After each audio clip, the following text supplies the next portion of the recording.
السلام عليكم ورحمة الله تعالى وبركاته. maanta waxaan barnaamijkeenan ku soo qaadan doonaa goobo la yaab leh oo ku yaala koonkan aan ku dul noolahay kuwaas oo marka laga eego dhinaca cilmiga noqonaya mustaxiil ama waxaan aqliga lahayn. ceelka dhagaxa.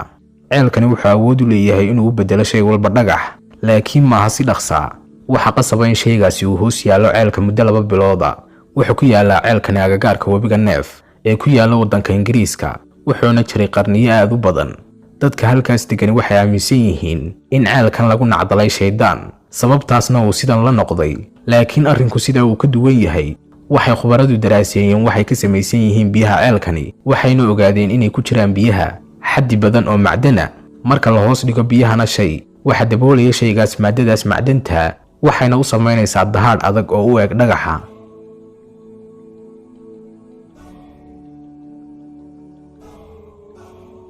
webiga Shanay Timbishka. biyaha webigani waa qaar karkaraya. heerkulka biyahani maaha qaar isku mid ah. meelaha qaar wuxuu gaadhaa 40 digrii, halka meelaha qaarna uu gaadho 100 digrii. waxaan ognahay in heerkulka biyaha webiyada caadiga ayna gaadhin heerkulkaasi aadka u sareeya ilaa uu ka dhow yahay furkaani mooyaane, laakiin waxa u dhaxeeya wax ku dhow 700 oo kiiloomitir webigan iyo furkaanaha ugu dhow. ilaa imikana la garan maayo sababta keensanaysa inay karkaraan biyahani.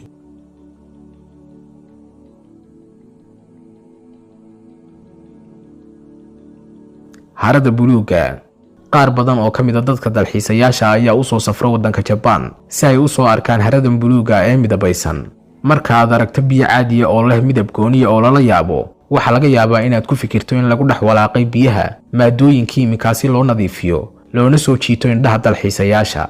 laakiin haradani sidaa maaha, waana mid dabiici ah. si dhaba looma garanayo sababta dhabta ah ee biyahan ay ku noqdeen midabkan, laakiin waxa jirta aragti odhanaysa waxa ku jira harada gunteeda meel ay ka samaysanto milixda lagu magacaabo aluminium.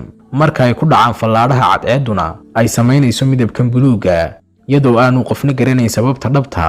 haddana dhammaan dalxiisayaashu way xiiseeyaan imaanshaha goobtan.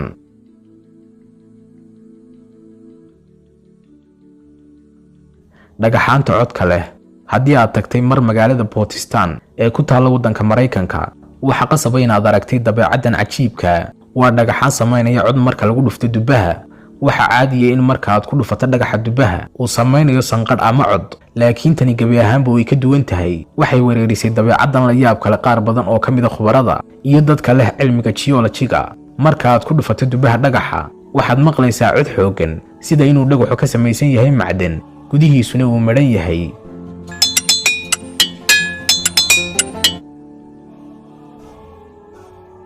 jeexjeexyada ku yaala jasiiradda Mauritius. waqtigan la joogo qofna lama yaabayo inuu arko jeexjeexyo ay biyo ka soo qubanayaan, sababtoo ah waxa laga heli karaa ugu yaraan dawlad kasta. ha ahaadaan jeexjeexyadu qaar waaweyn ama qaar yaryar, laakiin ma u malaynaysaa inay jiraan jeexjeexyo ku hoos yaala biyaha. waa dabeecad la yaab leh oo ku dhex taalla badda Indian Ocean-ka una dhow jasiiradda Mauritius. haddii aad ka eegto biyaha dhinaca sare, waxaad arkaysaa inay samaynayaan leen qurux badan oo ku dhex yaala badda dhexdeeda, kana hooseeyaan jeexjeexyadaasi.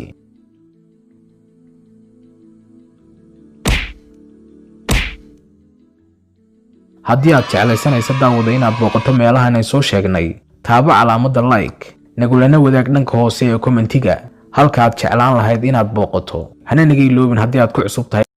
assalaamu calaykum waraxmatullahi